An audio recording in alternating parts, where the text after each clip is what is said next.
Good Friday afternoon. My name is Jerry Miller. Welcome to the I Love CVille Show. It's great to be with you. We're live in Charlottesville, the Commonwealth, the country, and the world on the I Love CVille Network. We're presented by Ting Fiber Internet, Intrastate Pest and Service Companies, and Scott Wagner Chiropractic and Sports Medicine. More on them in a moment.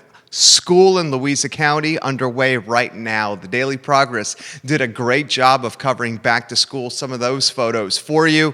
Kids learning in a classroom. Yikes!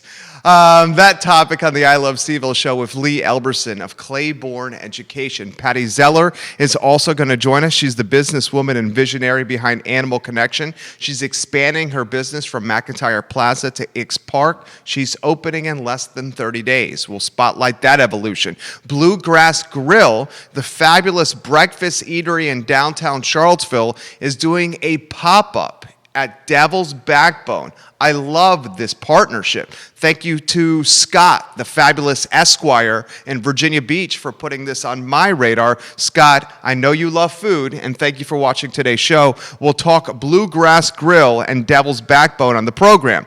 We'll also chat JCPenney. Guys, all week I've covered what Simon Property Group is doing. There's another mall, this one in Henrico, that just sold its JCPenney. That story for you. Of course, JCPenney is bankrupt. The reason I'm following JCPenney closely is because we have one in Charlottesville. I'm very curious to see what's going to happen with this base with a bankrupt company.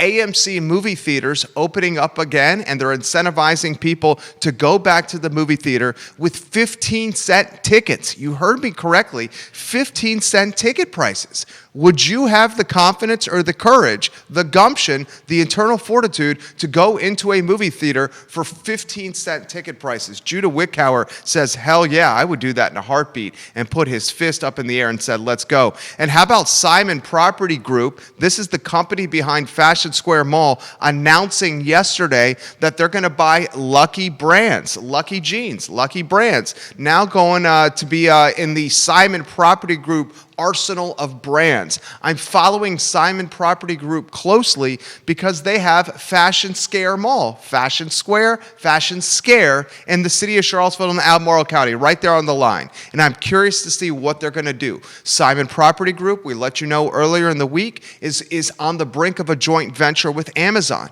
Does that joint venture create grocery store space at Fashion Scare Mall, or does that joint venture create distribution space at Fashion Scare Mall? What is Simon Property Group doing with Lucky Brands? What is the future of the mall in the city of Charlottesville? We'll break that down. I encourage anyone that's watching the show to give it a like and a share now. I want to let you know about Intrastate Pest and Service Companies, truly a home's best friend, Judah Wickower. When you're at home, and we're at home more than ever, Intrastate Pest and Service Companies are a fantastic phone call to make your home your best friend as well. Now, Judah, I want to get to headlines. I want to get to Louisa County. Lee Elberson's going to join us on today's program in about 30 minutes or so. He's the CEO of Clayborne Education to help us break down this reopening. Judah, you got some photos from the Daily Progress to put on screen. These photos, I think, were fantastic. The Daily Progress is doing an excellent job with covering education. And you're seeing them on screen. They're clearly from the Charlottesville Daily Progress. We want to make sure we give them photo credit. Aaron Edgerton, fantastic pictures. And when you see these pictures, I want you to see children in masks. I want you to see the teachers wearing masks. I want you to see the social distancing. I want you to see the fact that kids, when we give them a little bit of rope or latitude, they will impress you. One of the things I've been so impressed with our little boy, with Trey, is his ability to really rise to an occasion when given a chance. And the pictures that I see Doug Straley pointing to social distancing marks. I really see kids. And Judah, do you have those flipping on screen, those pictures from the Daily Progress? You do? Okay, thank you. And we're showing the photos of the kids wearing masks about 6 feet apart, J-Dubs? Excellent. Thank you. So I guess my take on this is First, I say this. Whether your kids are learning at home or whether you're choosing to send your kids to school, no one should judge you. And the decision that you make for your children is right because it's you, the parent, making the decision.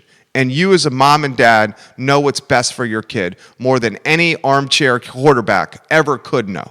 So don't let the naysayers or the armchair quarterbacks get you in a bad mood or down in the dumps, whether your kid's learning at home or your kid's learning in school. Now, Louisa County, they have a lot of their kids learning in schools, literally as I speak right now. Okay? And my take from this is children are just absolutely amazing and can rise to the occasion when given the opportunity. They've been asked to wear masks and to sit 6 feet apart. And these pictures from the Daily Progress and Aaron Edgerton showcase that kids can do this.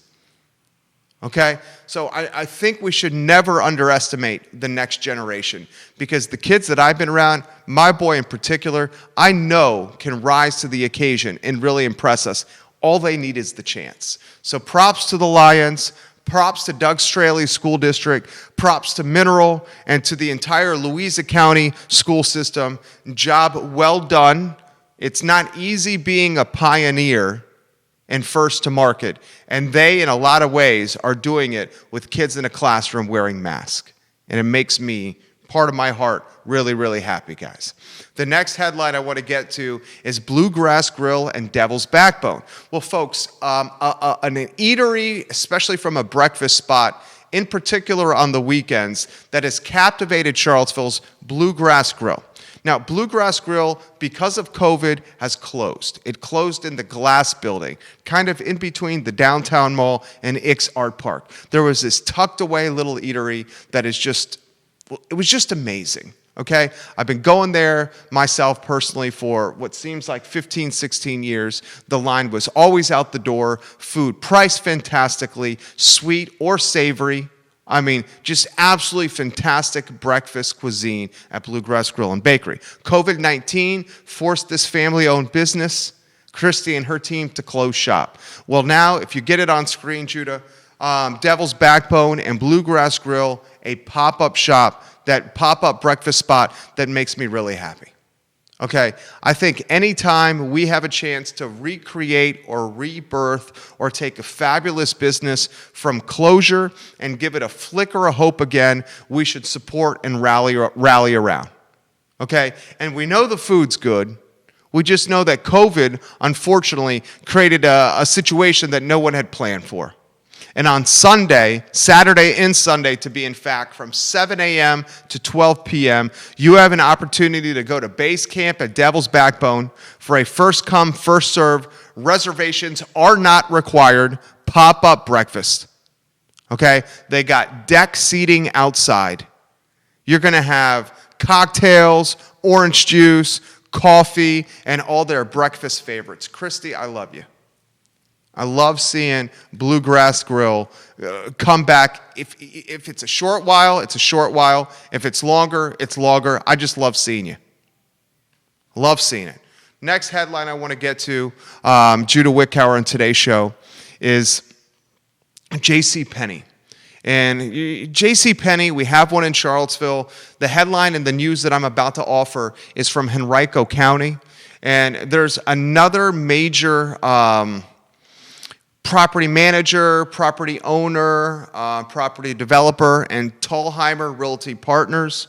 They are purchasing the JCPenney store at Regency Mall in Henrico County. You see the headline on screen. The sale is going to be completed in October of this year. It's unknown if JCPenney will continue to operate in that store or close. JCPenney is bankrupt, as you may know. Tallheimer Partners, major player in real estate. Tallheimer Real Estate Partners, an influencer in the space. And JCPenney pretty much has major players picking meat off its dead carcass right now. And the reason I bring this news to you is Henrico's not far from Charlottesville, and you see the dead carcass that is bankrupt JCPenney being pretty much picked from the side of the road as roadkill and trying to turn into something else in Henrico by Tellheimer. And we'll know more when the sale is completed in October. The reason you should be concerned about this or follow this is because there's a JCPenney at Fashion Square Mall. And more on Fashion Square Mall and Simon Property Group in a second. But that's not going to be JCPenney for much longer. So we got to ask ourselves what's going to happen in this massive piece of business and this massive property that is in a very visible portion of Charlottesville. So the reason I bring you the news from Henrico is I think eventually it's going to happen in Charlottesville sooner than later, and we should follow it. The next piece of information is from Simon Property Group. Why don't we go to Simon in the future Fashion Square, Judah, before we get to the AMC Movie Theater headline? Simon Property Group, the company behind Fashion Square Mall, they're doing deals left and right, guys. And Simon Property Group is a well-capitalized company, publicly traded company. So they're doing a joint venture with Amazon. I talked about that early in the week. And the joint venture with Amazon made the Simon stock price uptick. And the speculation with the joint venture of Amazon and what Simon can do with its many properties, one of them in Charlottesville, Fashion Square Mall, one of the scuttlebutts is potentially bringing the grocery store piece. You know, Amazon owns Whole Foods, bringing the grocery store piece to Simon's malls.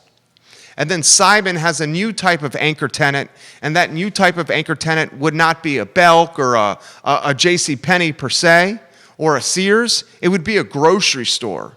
And the vision is a grocery store is one of these anchor tenants at a ghost town like Fashion Square Mall can get people walking around the property again because they can go from the grocery store to patronize the other businesses.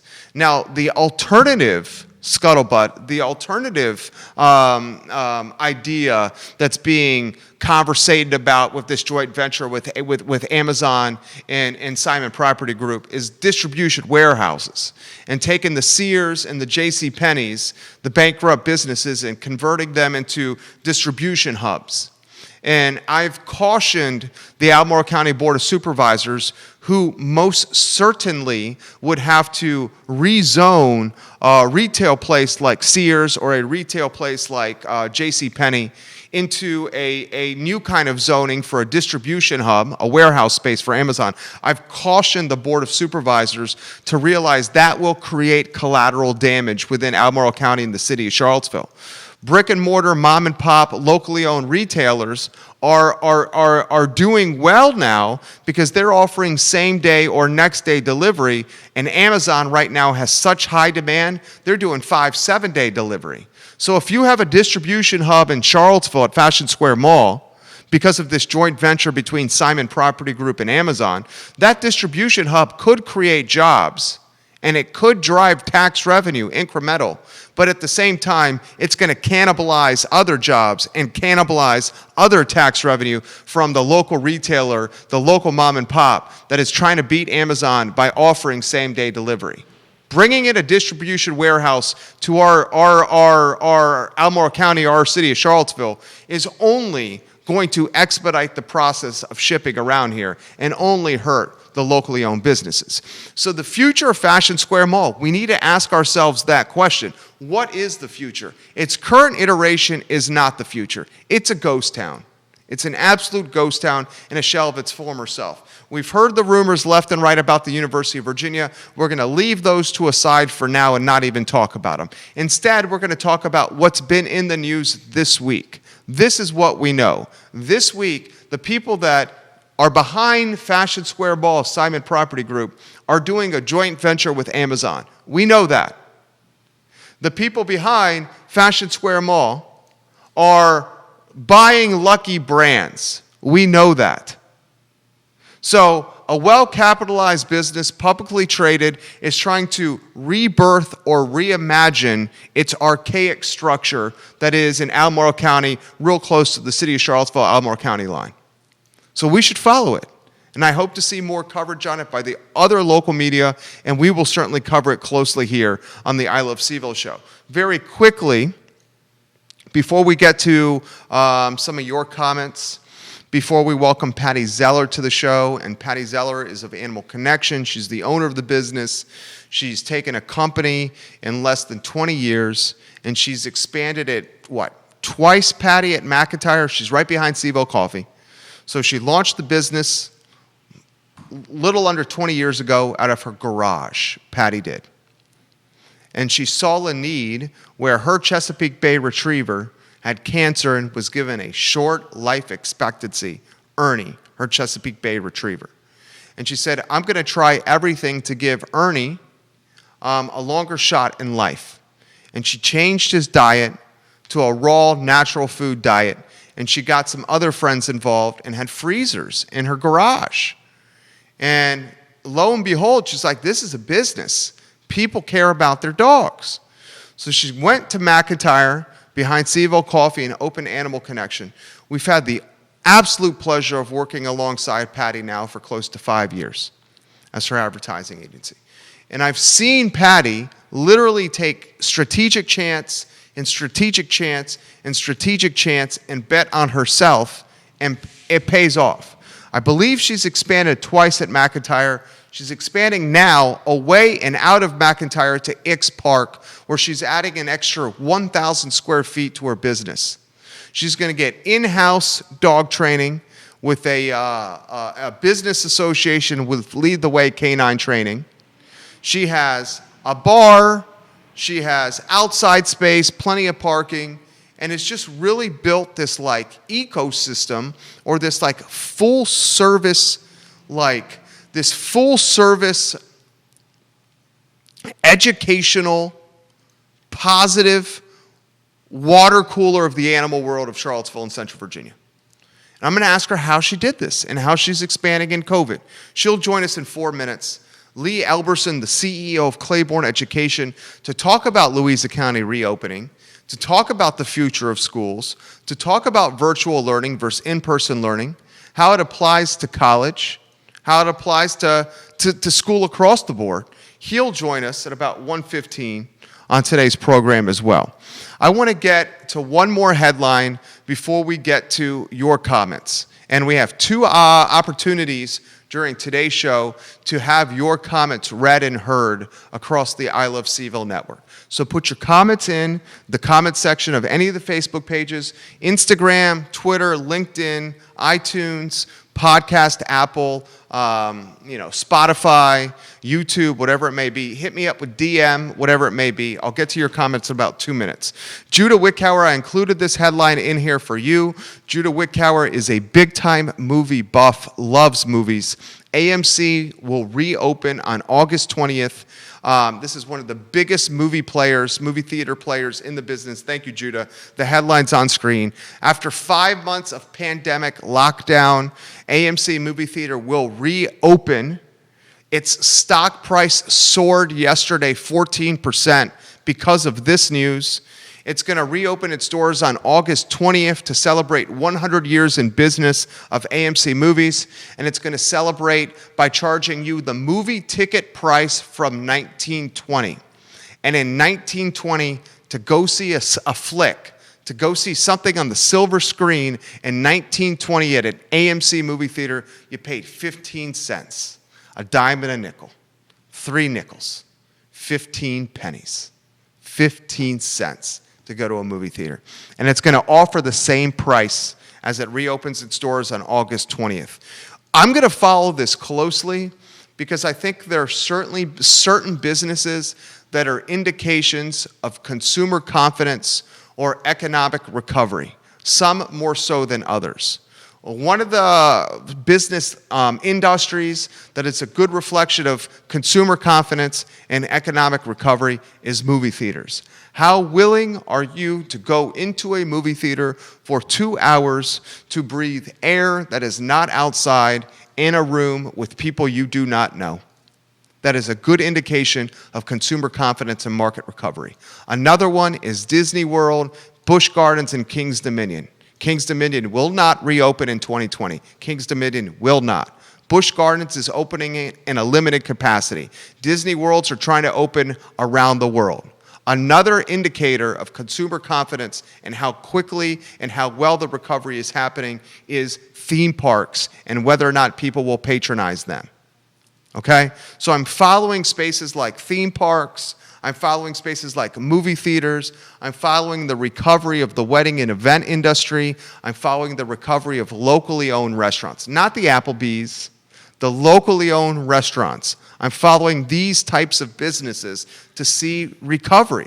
Now, there's a lot of metrics that suggest the economy is turning. One metric came out this week. It's called the number of jobless claims, the amount of people filing for unemployment. This week, it was under 1 million people filed for unemployment, under 1 million. That was the lowest number from a jobless claim standpoint since the pandemic hit. So that's one positive indicator of the economy turning. Oftentimes you look into the stock market. I'll cut to the chase.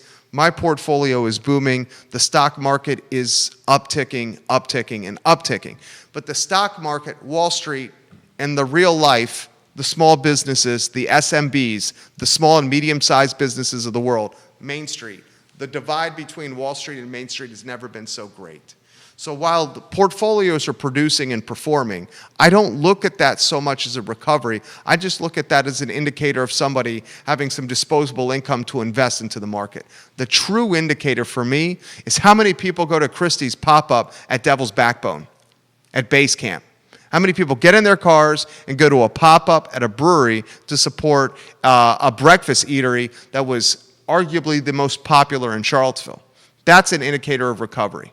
An indicator for recovery for me is how many weddings are happening in the city of Charlottesville and in Albemarle County and in Central Virginia this weekend. Is King Family booked? Is Keswick Vineyards booked? Is Veritas booked? Is Glenmore, Farmington, Boar's Head, are they booked? What's going on with the weddings? Do we have weddings everywhere at these beautiful venues? That's an indicator of how the economy is turning for me. Okay? Movie theaters, music venues. When will we feel comfortable going to the Southern or the Jefferson? The Southern is an intimate venue. When will we feel comfortable having a sold-out show shoulder to shoulder at the Southern or at the Jeff or at the Paramount? These are indicators of consumer confidence. We'll talk consumer confidence with Pattie Zeller. I'm going to reach out to Pattie now. Pattie, if you're watching, I'm Skyping you. Judah, I'm giving you a heads up. We're reaching out to Pattie now.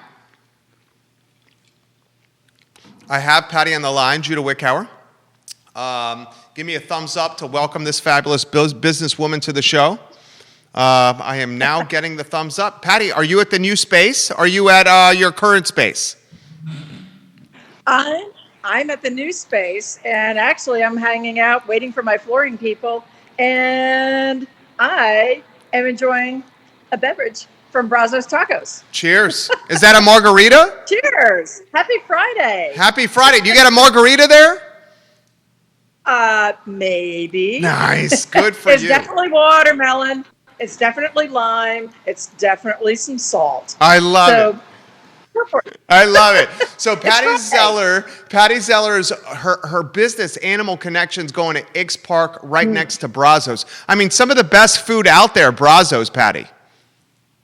Oh my gosh, Brazos, the new Lampo, Sake, Three Notch, Jaybird, Roots Kitchen. I mean, man, we got some good stuff going on over here. How is the construction going? I love the yellow.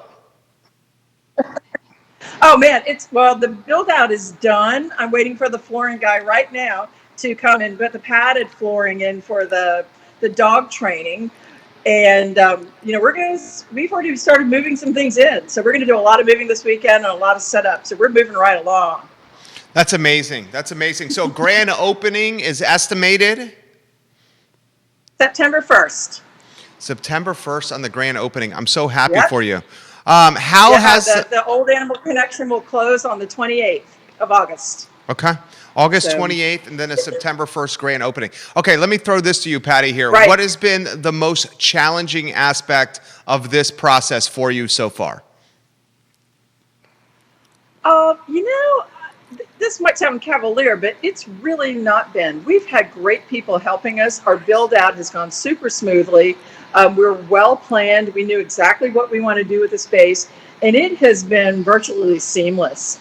My biggest worry is Wi-Fi and phones and a POS system on Monday. And then, we're off to the races. We're good to go. That's amazing. It's been pretty darn easy. Pattie Zeller, killing it. Soon to open at X Park. Call it September 1 for that grand opening. Pattie, I'm going to throw this to you. The update on Dogfest for us. Well, we have been talking about doing Dogfest a little bit differently. We obviously can't have 3,500 people at X this year. So we've approached the people that did have booths before and said, hey, what would you guys think about maybe doing 4 different open houses and sort of divide the night into maybe rescue group night, the next night being vets, pet dog walkers, and services another night, and then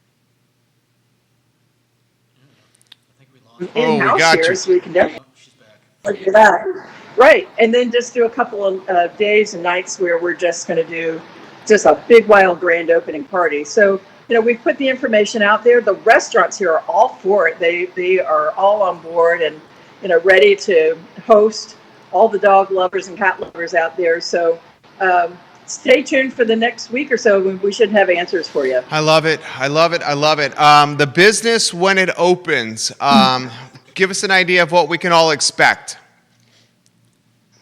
Oh my goodness, you're just going to have more of everything that you've enjoyed at Animal Connection. We're adding a bakery so you can get birthday cakes, dog cookies fresh. We're adding more brands of pet food, dog food and cat food, some things you haven't seen before. We're adding more freezers. There's just more of everything.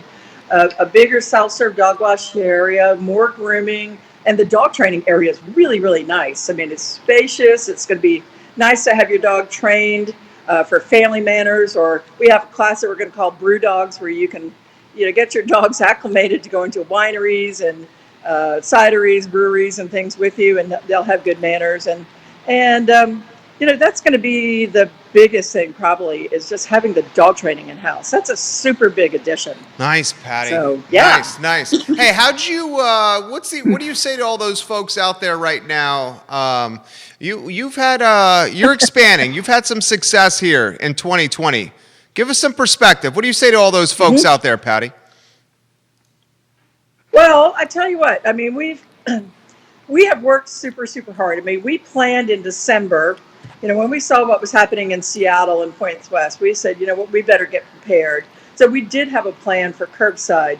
We are doing free same day, you guys, self delivery in the Charlottesville area. So we're doing all those things. I mean, I was really disappointed to hear that information coming from you recently about Amazon and putting fulfillment centers here. And the last thing we need is for Amazon to be able to get things to people faster when we've been eating their lunch locally for a fair bit of time. I mean, we've worked hard for it, and we want our delivery and our curbside to continue. So, I really hope the supervisors would not think that's a good idea to do that. It would really hurt a lot of local businesses that are just trying as hard as they can to get things done for their people. Amen. So let's say that again here, and let me get your take on this. We'll say this again here, guys. Let's not be too quick to embrace a warehouse or distribution center. The grocery concept, I'm more all about. The distribution warehouse center. Grocery's good. The distribution warehouse, I'm not crazy about, because this is going to hurt our neighbors and our businesses that are literally beating Amazon by getting the product to you the day of. Anywhere you want to go on this topic, Pattie? Anywhere you want to go? I 100% agree with that. Groceries would be great. Retail would not. So, I'm going to leave it right there. Meanwhile, if people want to get free same-day delivery from us, call us. We're right here in town. We can get it done for you. I love it, Pattie. I love it. There you go. What do you got planned for the weekend? Well, Captain Conrad and I are hanging things and moving some furniture over here, and doing fun things like leash hangers and dog coat hangers and figuring out where all these racks of pet foods are going to go. And I've got the flooring guys that they're walking. Oh, she freeze? We got you. You're frozen a little bit here. You're freezing a little bit. Okay. Well, I wish you the best of luck. The store has such beautiful natural light, Pattie.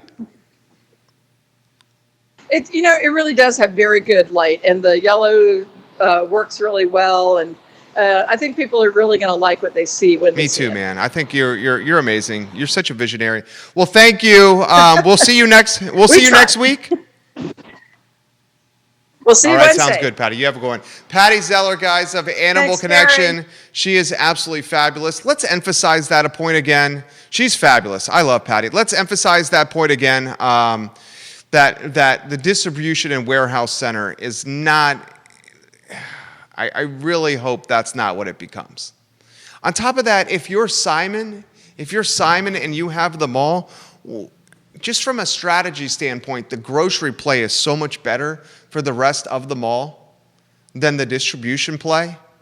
The grocery play at least creates foot traffic for everybody else, right? The grocery play, that would work well as a grocery. Either the Sears or JCPenney, that would work well as a grocery. I mean, there's plenty of parking. So I don't know. Just an idea. Give the show a like and a share. I got a cheers from Jamie and Women Changing Our World, Margaritas for All. Women Changing Our World airs Mondays at 10:15 on the I Love CVille Network. Kelly Jackson and Jamie Schwartz are doing a phenomenal job with that show. It is hysterical. Watch that show Monday at 10:15 in the morning. I believe Judah, they have as a guest, and let's get the Judah camera in. I believe they have as a guest a jockey from the Kentucky Derby that was a female. Am I right on that? You're asking me? I haven't heard anything about their guest. I believe that's on their Facebook page, I'll say.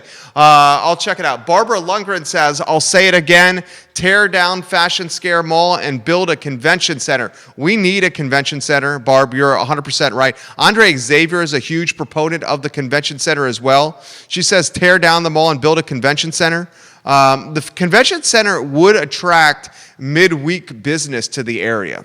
We are losing midweek business from like the Fortune 500s and up because we don't have a convention center that can accommodate a lot of people.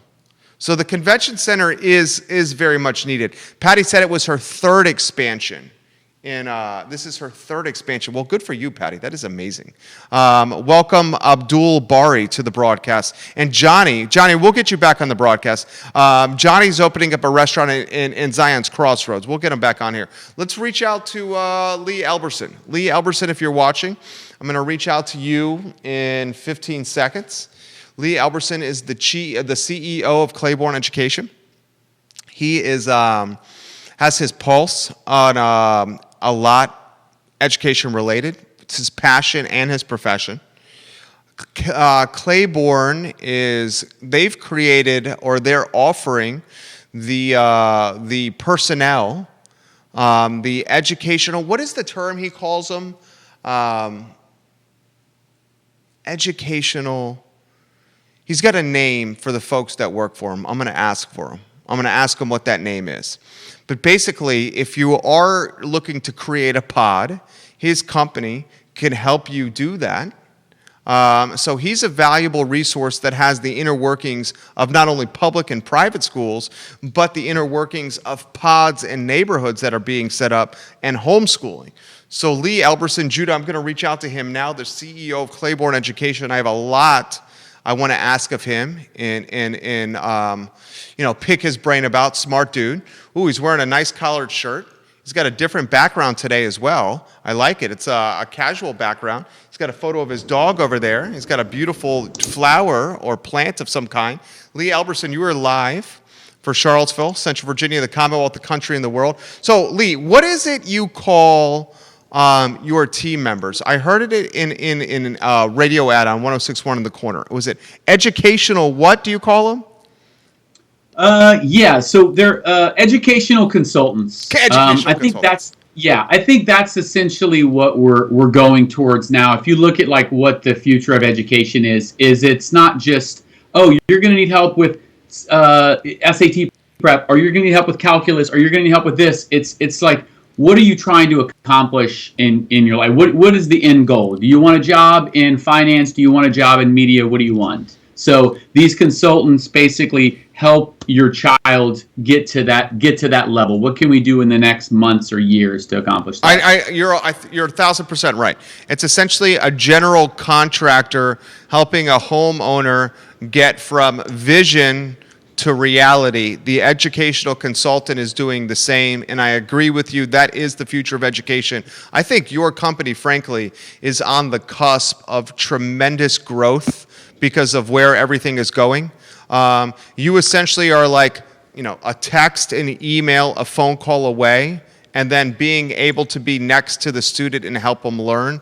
Is the concept of going to a building, riding something that's yellow and X amount of tons with a heavy thing that's on your back, walking out of this yellow thing that's 5 or 6 tons or wherever it is, and going into a building that hasn't been updated in 50 years, that is questionable with cleanliness and questionable with its air draft system. Is that archaic and thing of the past, Lee Elberson? Whew, wow, that's I thought we were gonna start off with some softballs. That's a good one. Right Gary. to it That's for a really you. Good... Yeah, I don't think it's not going to 100% go away. I think what most industries are facing, and education is no different, is a transition to it. I think we were probably on our way to becoming more virtually dependent, right? It's just the college system and our academic systems are built on things that started hundreds of years ago, and trillion-dollar industries that are hundreds of years old take a long time to change. What COVID did is it just slammed us up that curve, right? And so now we're trying to figure out how much farther do we relax back down. I think we know we're never going to go back to where we were, and so we're trying to find that middle ground. And we found that students, you don't learn the same virtually as you do in person. That much is 100% sure. But there are some benefits and there's some tools to learning virtually. And so now we're trying to take advantage of that. And I think what we need to do as academics is say, let's not try to reproduce what we were doing, right? In fact, if you think about it, what we were doing wasn't working. Literacy rates and all those things, they weren't skyrocketing here. So why don't we use this as an opportunity to, become more virtually dependent and try to accomplish something different. So anyway, hopefully that answers your question. I think that you're going to see schools become more virtually dependent. What's been really interesting to me is that if a student comes up to me, I wouldn't have to ask them anything. I would say, are you going to be virtual or are you going to be in person for the fall? And if they say in person, I'd say, oh, so you go to independent school. And if they say virtual, I'd say, okay, so you go to public school, right? It's very polarizing what's happening. Now, maybe in a month or two, the private schools might end up back virtually. But I think for the most part, you can probably expect that this school year, there will be some virtual dependence. Well, here's an interesting topic because I'm almost seeing a dichotomy in private schools. And you said this very well on this broadcast, maybe 60 days ago, where you said the value proposition of private schools has never been stronger than ever. And you were 1,000% right. In fact, I think just about everything you say on this show, you're either right or I agree with you on. So this is what I've seen happen. The Miller School, and we played the address from the headmaster where he did a virtual 12-minute speech. And the Miller School in Crozet has chosen to go virtual. And I see almost this dichotomy emerging in private schools. And the dichotomy is almost around boarding students versus the students that go to the private schools as day students. The Miller School has international and boarding students. And as a result, that complicated matters because they have a lot of students that are also day students. Instead of having students from all over the world and all over the country flying into Crozet, they chose to start virtual. A school alternatively alternatively, like the Covenant School, not necessarily boarding centric, more day students able to much more pivot, get entrepreneurial, malleable, and be able to do the in-person. What are you seeing with the private schools besides that dichotomy of the difficulty of having boarding students on grounds at private schools, making it difficult to go in-person?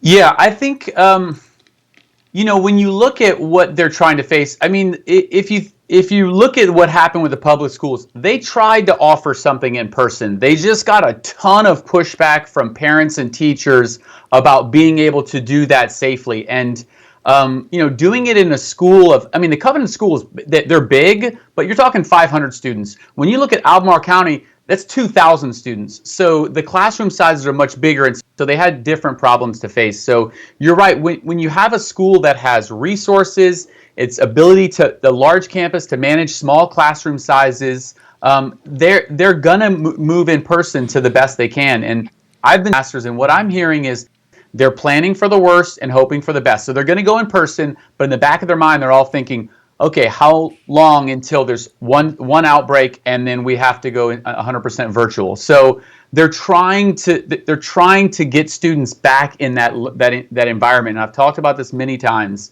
It's school is not just about listening to a teacher, because you can watch YouTube videos, you can do a lot of that. It's that inorganic peer learning that happens when they run into somebody in the hall and they say, "Oh yeah, you play the guitar too? Okay, well maybe we can study together." That's gone in a virtual environment, and it's really tough to force that organically. And so they're trying to put kids back in that environment so they can get that peer learning. So I think most of the private schools, St. Anne's is going in person, Tandem is going in person, Renaissance is going in person. Fork Union Military Academy is already in person now. Yeah. The southern states, those schools, they're trying to start early to sort of get a handle on it, and we can certainly learn from some of their lessons. But yeah, I guess if they take all the safety precautions, they're taking the risk of there could be some outbreak in the school, but we think that the benefits of in-person learning is greater than that risk, right? That's essentially what we're getting from the schools. And for a model that's built on that, I tend to trust their judgment. If they had 2 years to plan, they could probably do it better virtually, and then they wouldn't have to take that risk. But they didn't. They had a summer to plan for this.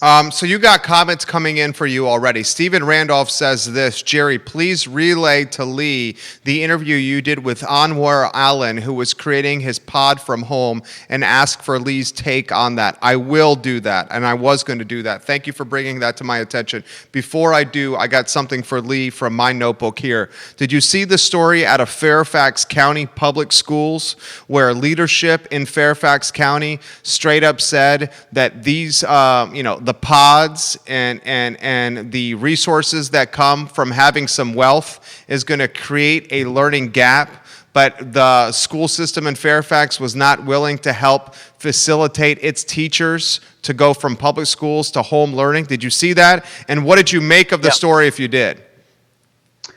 So there's a lot baked into a story like that, and you could think about it in a general sense that if a family has resources, that achievement gap was already present. A family with resources, they pre-COVID and post-COVID, it might exacerbate it a little bit, but that was already there. So by them acknowledging it, I think what they're trying to do is they're trying to keep that gap closed as much as possible. But what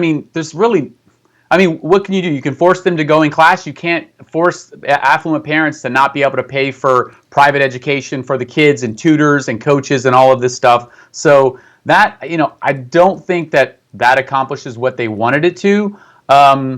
I do think it's a noble effort. Those efforts are probably much better spent trying to interact with nonprofits that help under-resourced communities and try to provide equity in our community. In terms of trying to in terms of trying to discourage people from forming pods, there's some danger. Personally, we were approached a couple times. People came to us in the last couple months and said, "Hey, we have a family and a couple families. We want to pull them out. We want you to start a school. And from a revenue standpoint, it's like, oh, okay, great. Well, let's see. The private schools in town charge $20,000 a year. You just find that balance point, right? Yeah, so if we take on 10 kids, we'll get $200,000 extra. But it's a very, being in this industry as long as we have, we know that is a strong detraction from our mission.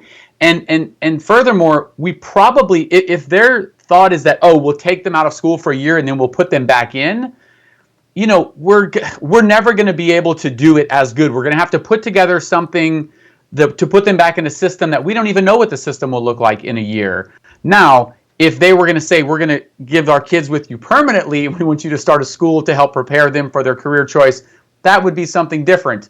Frankly, we're not ready for that either. But I think that's the danger with pods is even if you have a group of people, the best teachers in the world, and you have the best athletics department, let's say you have somebody like Scott Williams putting together Camp for Reals for them, you're still in danger of, first of all, isolating them from the peer learning of other individuals and the diversity of other individuals. If you have just a pod of affluent kids, there's not much diversity. Yeah, you're there. basically saying this, and I'm seeing this, and we cover this on the show. You are a lot smarter than me. I just cut to the chase here. The problem with pods is pods are going to be kids in the same neighborhood. They're going to look the same. They're going to come from the same financial background. And you're basically going to create these like segregated educational circles that never mingle. That is a huge problem, especially as a dad. So I'm going to cut even more to the chase. So I live in Glenmore on the east side of town. And I've seen 3 pods emerge. A first grade, a second grade, and a fifth grade. A fifth grade pod. I can see the first and second grade, but fifth grade's starting to get a little ballsy. Okay, so here's the thing I'm going to throw to you here. This is another problem I see with the pod, and I emphasize this. And one of the parents was like, shh, stop talking. I emphasize this. If you're a teacher and you go into one of the pods, and Lee, the teachers in these respective pods, first and second grade, they're making $50K. They're having all their insurance paid, and they're getting all the out-of-pocket expenses that teachers have to do for schools covered. And it's going to rotate from the homes, the backyards, the cul-de-sacs, the field, etc. The fifth grade is getting $55K and all the other stuff. One of the problems I see, though, is if it only lasts a year, it's literally taking the teacher away from his or her retirement, like chalking up the retirement. And on top of that, like, what happens, like, when the year is over? Are the kids just expected back to assimilate back to their schools? And a better question, is the teacher going to be like a sports analogy? When we had football players cross the strike line, they were labeled scabs. You know what I'm saying? Because they didn't stay with the association. Would the teacher that goes into a homeschool pod type of situation be frowned upon from the rest of the teachers that did not do it?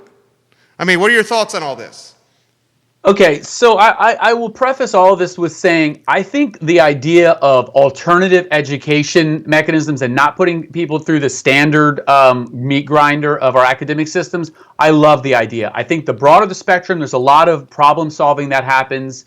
Like you mentioned some of the problems that happen inherent with pods. If the goal is to help your student advance more throughout the school year, and that you think that pod will help your student accomplish that, then I understand why they're bringing this about. But you're right. There's a problem for the teacher. I would say the effect on the students, it's tough to say what the long-term effects on the students will be with socialization and their learning style. I will say that the move to virtual learning has sort of put students on the spectrum of, am I an intrinsic learner or am I an extrinsic learner, right? So like if you give me material, am I just going to go look it up or do I need to be somebody guided? Virtual is pushing us more to be more intrinsic learners, and I think that's a good thing. In these pods, the reason why we have separate teachers is, for fifth grade, can you find a teacher that is a really great writer and a really good mathematician? Hey, you know what? Let us know, because we've hired all the ones that we can find, right?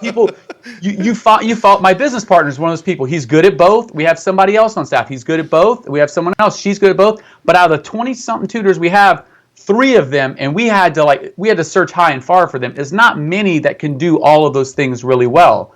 Now, you could make the argument that, maybe if you take your own pod, maybe you just get rid of you don't have to do it traditionally. That's great. So do you have a project-based learning curriculum that you're going to follow, right? Like, show me the curriculum that is going to make this more effective. But if you're trying to reproduce what they're going to do in schools at home, I think that's a losing endeavor. That's why all the families that approached us, we said, we can't do that. Now, full disclosure, Clayborne has a pod-based learning supplement, but what we're students already in the school system, and we are basically putting them together in peer groups so that they can get that peer learning.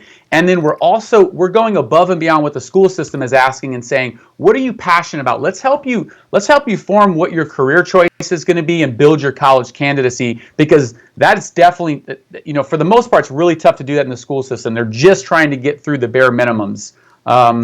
So that's what we're doing, but we're meant to supplement what's happening in their education. We're really replace it. I love you. You're a fantastic interview. You're a compelling, thought-provoking interview. I would love to see this revolutionized curriculum, and I would love to see the curriculum start to include more, I'm not marginalizing anything, but more tangible learning that we need from a day-to-day, like paying your bills, balancing your checkbook, stuff that we need to do to live and be good members of society here. Did you see the story? I'm sure, of course you did, that Virginia is not going to give accreditation to schools. Was it through 2021? Was it into 2022? Did you see that, Lee? And what did you make of that?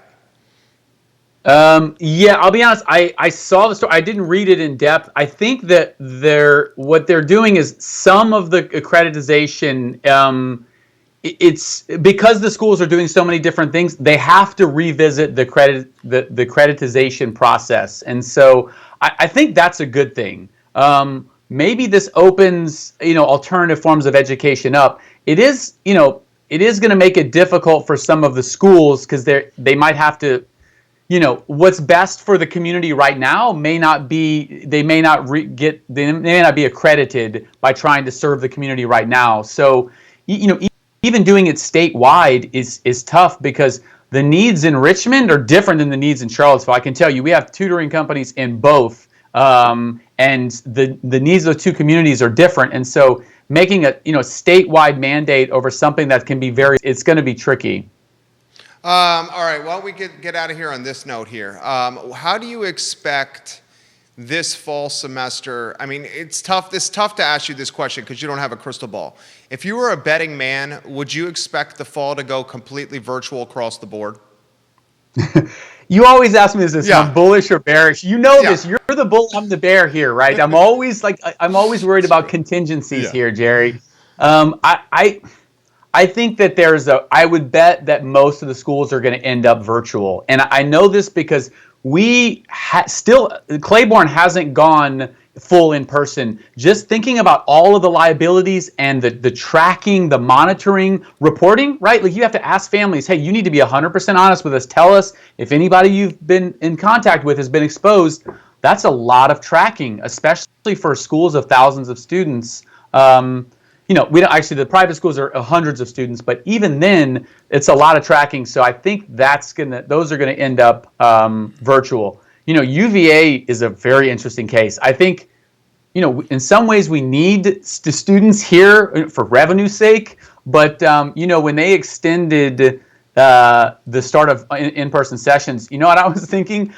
I figure what's probably happened in those closed conversations is, okay, we've got everything on grounds handled. Now, how do we prevent college kids from having large gatherings? Yeah. Yeah, everybody just sits there stumped. It's like, we can't, right? I mean, they're threatening an honor code violation.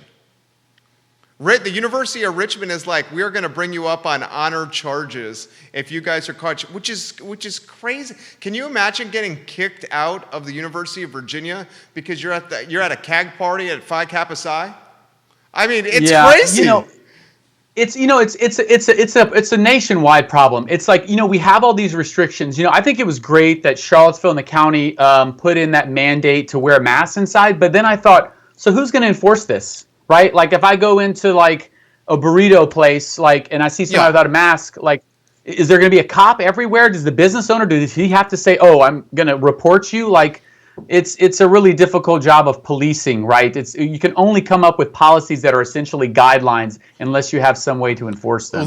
You killed this. Let's close on this note. I'm gonna proposition you with a prop bet. Here's a prop bet, and we can bet whatever you want. We can bet pride. We can do whatever we want. It gives us fodder for the next time you come on the show. If you, as a betting man, and you're an entrepreneur, so obviously you're a betting man. As an entrepreneur and betting man, which school, name the school, public or private, within 30 miles of the city of Charlottesville, 40 miles of the city of Charlottesville, which school is going to stay open the longest in 2020? Oh, public or private? It's gonna be. Wait, which one is gonna what? Which open? which is gonna stay open for in-person education the longest in 2020? Which school? You name one and I name one. Oh, okay. This is easy. Regent School, Renaissance School. I'm gonna pick the smallest, tiny school. So I'll pick Renaissance. Okay, you're gonna go Renaissance School, which is right around the corner from I Love CVille. I'm gonna go Fork Union Military Academy.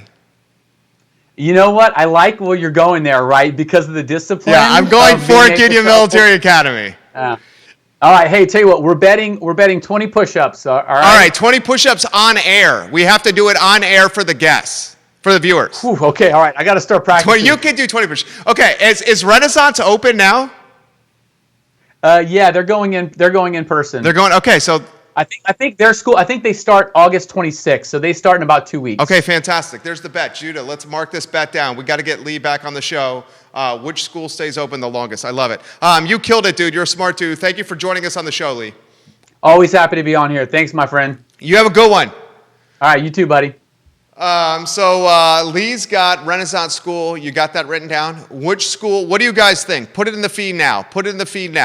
Let us know what you think. Which school within, call it a 40-mile radius of Charlottesville, if we have another spike, which school is going to stay open for in-person education the longest within a 40-mile radius of Charlottesville? I'm going Fork Union Military Academy. Lee Elberson's got the Renaissance School. Renaissance School is a good pick, and he went with a small student body that can be managed if there's an outbreak. Renaissance School is a good pick, Elberson. Judah, do you have a pick on this? You want to go to the Judah camera and get you in the mix, or do you not want to get a pick? You don't have a pick? Come on now. You don't have a pick? Oh, so I'm going to pick the third best choice? No, you could pick one of the other ones. No, I'm good. Thank you. All right. Okay. So we have people giving their picks on the stream here. Tim Ryan says Renaissance. Richard Needham says Renaissance School. Cindy Elberson. Cindy, are you kin to Lee Elberson? You guys have the same last name. Cindy Elberson says Renaissance School. She says Renaissance School for Cindy. I see Lee in your profile picture over here, Cindy. You're kin to Lee over there. She says Renaissance School. Who else can do it? Darren Piscodia says Lee Elberson is an excellent and well-versed educator, and he's great on these issues. Great interview again. Pods are a great way to connect. That's from Cindy. Gary Grant says, just curious, is Lee a former classroom teacher or administrator? Lee, can you or someone tied to Clayborne offer perspective on Gary Grant's question there? Gary Grant says, is Lee Elberson a former classroom teacher or administrator? I'm pretty sure he is not a classroom teacher. I believe he's an engineer. He's got a lot of pedigree and a lot of degrees. I'm curious of, Lee, your background there. Yes, Cindy Elberson says, yes, I am kin. Well, Cindy, Lee Elberson is A+ people in my book. We got someone with Fork Union Military Academy. Carrie Hannon Woolard Carrie Hannon Wooler just chimed in. She says, I agree with Fork Union Military Academy. I think they can stay fairly self-contained. No, I agree. That's what I think, Carrie. So Carrie Woolard says Fork Union Military Academy as well. What do you guys think? Which school in 2020 within a 40-mile radius of the city of Charlottesville, public or private, will stay open for in-person education the longest? I say Fork Union Military Academy. Lee Elberson has a very good bet in the Renaissance School. Another one for Fork Union Military Academy. Grace chimes in. Grace is watching right now in Belmont. She says, I go with Fork Union Military Academy. They could just stay in the barracks, and they have the staff to give them the testing. They wouldn't leave the school. To one point, Grace, they do have day students at Fork Union Military Academy. So there are day students. A lot of the cadets stay in the barracks, but they do have day students at Fork Union Military Academy. I like my Fuma bet. I'm good at prop bets. I like the Fuma bet. Jamie Schwartz, who is the co-star of Women Changing Our World, airs Mondays at 10:15 a.m. on the I Love CVille Network. She says their guest on Monday, this is amazing, Monday at 10:15 a.m. on the I Love CVille Network, Jamie Schwartz and Kelly Jackson are interviewing Diane Crump, the first woman jockey to ever run in the Kentucky Derby. How cool is that? Jamie and Kelly, nice guest score right there. James Watson, a viewer of the program, says, I think everybody has to do what's good for their own children and their own family at this point. Well said, James. I agree 100%. Whatever decision you made for your kids is the right decision because you're the parents of those kids and you know those kids better than anyone. Don't second guess your instinct. Cindy Elberson for Gary Grant. Lee Elberson taught at the University of Maryland. Thank you, Cindy Elberson, for that knowledge. So Gary Grant, Cindy Elberson says Lee taught at the University of Maryland. Lee is a smart dude. That dude is a smart guy. Carol Thorpe has a comment.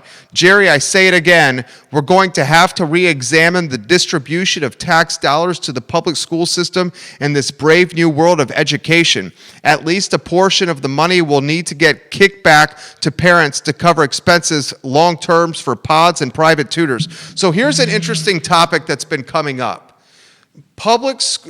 Parents that otherwise were sending their kids to public schools, the parents that are frustrated that in-person education is not happening in public schools, these parents are pulling their kids out of virtual learning with public schools and instead putting their kids in a home pod or a private school or a homeschool setting. So a lot of these parents are saying, I'm getting hit twice. First, my tax dollars that are allocated to the public school system, and then secondly, because I'm paying out of pocket for this pod at home or this private school or this homeschool tutor. So a lot of parents are asking for a kickback or payback from their tax dollars that are going to public schools that are not being utilized. Carol, it's a good point. I do not think we will ever see that happen. And why I do not think we will ever see that happen is because there's been parents that have been sending their kids to private schools for generations. And those parents were still paying tax dollars to the public schools. Maybe you guys agree or disagree with that. But there's a lot of parents now, and I respect where they're coming from. I'm not knocking them. I respect where they're coming from. There's a lot of parents now that believe they should get a kickback if they take their kids out of public schools and do a pod at home or homeschool or private school. They should get some kind of kickback on their tax dollars because they're not being utilized by them with public schools. James Watson has a vote. He says, Woodbury Forest is my bet. Woodbury Forest may make it a while. So James Watson's in with Woodbury Forest. Can you keep track of this for a running tally, Judah? Yeah, keep track on this. Yeah, I got Fork Union Military Academy. Lee's got Renaissance School. We got a vote for Woodbury Forest. Who do you guys think is going to go the longest? Let's go to the next headline. And make sure you scribble that on that notepad right there so we can start keeping track. The next headline, and we're going to run these quickly for you because I just realized it was 1:37. Good night. All right, NCAA. The NCAA president, get that headline on screen, has said there's no fall NCAA championships. That's a big deal. That's the JMUs, the William & Marys, no fall NCAA championships. This does not impact the Power Five who play football. It impacts the Power Five and all their other sports, but not football. So football can still happen. The Power Five conferences, the Pac-12, the Big 12, the Big 10, the SEC, and the ACC have their own college football championship that is not tied to the NCAA. So the Power Five, the three that remain, the Big 12 and the SEC and the ACC, can still conceivably have a national champion. So what does this mean for football in Virginia? Well, it means pretty much everyone in Virginia is not going to play fall football. The only ones that still remain, and correct me if I'm wrong, are the University of Virginia, Virginia Tech, and Liberty. And someone correct me if I'm wrong. Those are the only three teams that remain from a fall football standpoint: VMI, UVA, and Virginia Tech. In fact, to take it a step further, Virginia, the University of Virginia, just lost its opener for the 2020 football season. VMI said it's not playing football this fall. VMI was trying to stay and keep its hopes for a fall football season going on longer and longer and longer. Finally, VMI threw in the towel. That means Virginia's lone out-of-conference game, the opener against VMI in Charlottesville on September 11th, is no longer on the schedule. UVA is scrambling to try to find a replacement for this game against VMI. They don't have many options. Liberty is an option. Remember, the game has to be played in Virginia. UVA, by ACC rules for a COVID year, cannot travel outside the Commonwealth to play its one non-conference game this season. So it hopefully can get Liberty. Maybe it can persuade BYU, Brigham Young University, to come out here. But right now, the September 11th opener, University of Virginia, it does not have a matchup. Okay, so the ACC is going to continue to try to play football in 2020. They, along with the SEC and Big 12, holding out hope. For how long, only time will tell. Guys, you can save $288 with Ting Fiber Internet. Judah, let's get that URL on screen, ilovecville.ting.com. We have personally done it. It makes Comcast Internet look peasant compared to fiber internet. Guys, once you go to fiber from not being on fiber, it is like night and day the time that you save. And we have an offer that is the lowest price for fiber internet you can find. The link you have to use, ilovecville.ting.com, and you save $288 on fiber internet. Man, it's Friday. Good show. I love you guys. I love connecting with you through this platform. Thank you for joining us. We're back on Monday at 12:30. The ladies, Kelly Jackson and Jamie Schwartz, Monday at 10:15 on Women Changing Our World, where they're going to interview the first female jockey in the history of the Kentucky Derby. I'm going to close with 60 seconds of perspective that I like to offer. It's presented by Scott Wagner Chiropractic and Sports Medicine. This 50 seconds of perspective, Miller's Minute. Scott Wagner changing people's lives, Judah Wickower, through chiropractic care, sports medicine, and physical therapy. Dr. Wagner has your back. I'm going to close with this. I think the economy is starting to turn. You saw the jobless claims number under 1 million, first time since COVID in America. Less than 1 million people have requested unemployment. That happened this week. That's the lowest number. We're feeling more confident wearing our mask and going into living our lives and going into places. I think consumer confidence is returning. I think the real estate market has persevered and is stronger than it's been in a really long time. I think our personal largest assets in our portfolios, our homes, are safe and appreciating in value. I think for those of us that have equities and stock portfolios, we've enjoyed tremendous return on our investment with those. So our homes are appreciating. Our stock portfolios are going up. Jobless claims are going down. People are more comfortable than ever wearing masks, social distancing, and staying 6 feet apart. A large chunk of the American population has saved money over the last 5 months because they haven't gone out.